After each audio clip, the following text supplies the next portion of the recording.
Well, it's an honor and a delight to be here. The only time I remember called doctors when somebody's introducing me, people at church would they don't know that. They say, what should we call you? I just say, my wife calls me Phil. That's fine with me.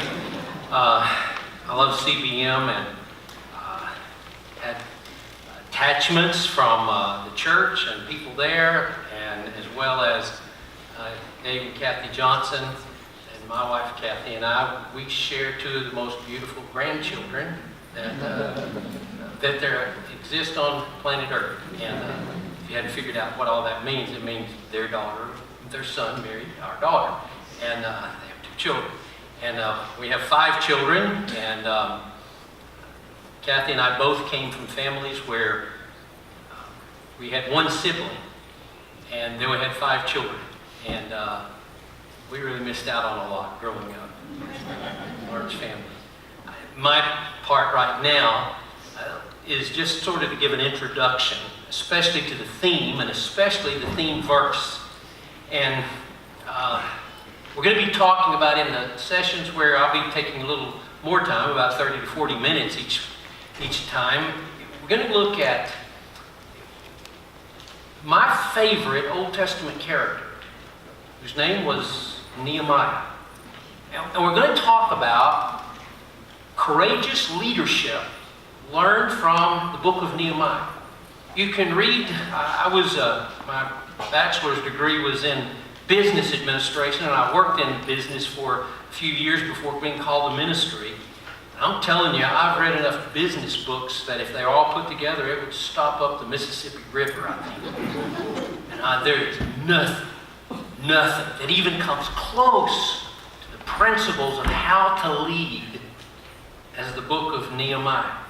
So I look forward to just simply taking that book and pulling some principles out, especially in the first 4 chapters, that you will find it very easy to make the application to the place God's put you in, because in God's view and the way things work, you are in leadership, whether you know it or not, you may say. Yeah, you. So I look forward to that. The theme verse, as Lincoln said a little earlier, is Ephesians 5:16. The New American Standard, the New King James Version, puts it this way: redeeming the time because the days are evil. Ephesians 5:16 in the English Standard Version puts it a little different. It says, making the best use of the time because the days are evil. Our theme for this national conference tells us that in light of the lostness all around us, we got to be redeeming the time because truly the days are evil. I heard somebody say something the other day that I thought, I don't agree with that. And the more I thought about it, I thought, no, I don't agree with my not agreeing with it. He's right. Here's what he said. He said, anybody, and he was speaking in a Christian context, he said, anybody that is successful, the work they do, has to be a little bit obsessed. No, not possessed. Obsessed. And I got to thinking about that. We talk about, hey, don't be so obsessed with that. But to be obsessed means to be totally controlled by. Totally controlled by. It means that it has such a hold on you that it's what you think about, it's how you see things, it's what you tie everything back into. And we need to be obsessed with the lostness of the world around us, and the only hope being Jesus. I know that's preacher talk, that's devotional talk, but it's also true. It's absolutely true. Time management, if you want to call it that, out of the business world, I don't especially like that term. Time management should be more important to those whose passion is to bring souls to Christ than it is for a corporate executive overseeing hundreds of employees and managing billions of dollars. We're talking about eternal stuff. They're talking about temporal stuff. It's here for a little while and is then gone away. So our use of time, the time we have left, is of utmost importance. Now, the key to understanding the biblical approach, when we talk about going global and moving out and reaching more, the key to understanding this biblical approach is to understand what it means when it talks about redeeming and what it talks about, the scriptures talk about time. Redeeming the time. Let me kind of just dig down deep in that, and in the next 5 or 10 minutes or so, I want to just dig deep into that verse. Redeeming the time because the days are evil. The word that's translated redeeming, it's from a Greek word that literally means to see a bargain and buy it up.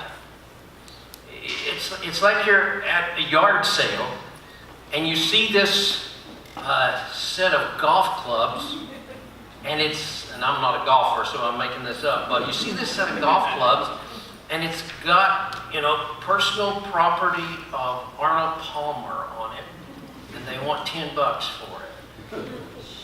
And you go quick as you can. It's like, that's probably worth $10,000. It may even be worth $100,000, and you buy it up quickly. You push people away a little bit. You might even get a little, what they would think of rude, and you get it and you buy it up. That's what that word redeeming means.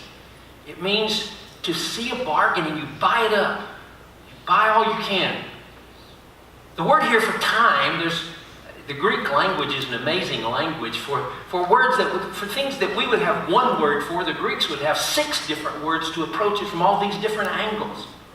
And the word time here literally means allocated periods of time. And it speaks of an opportunity that is here but for a time.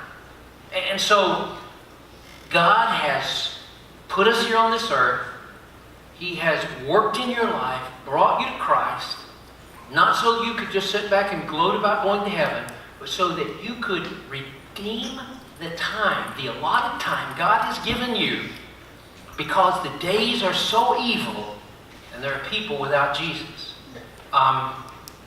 As you're using these opportunities to accomplish that which is of eternal significance, your life begins to become more and more significant.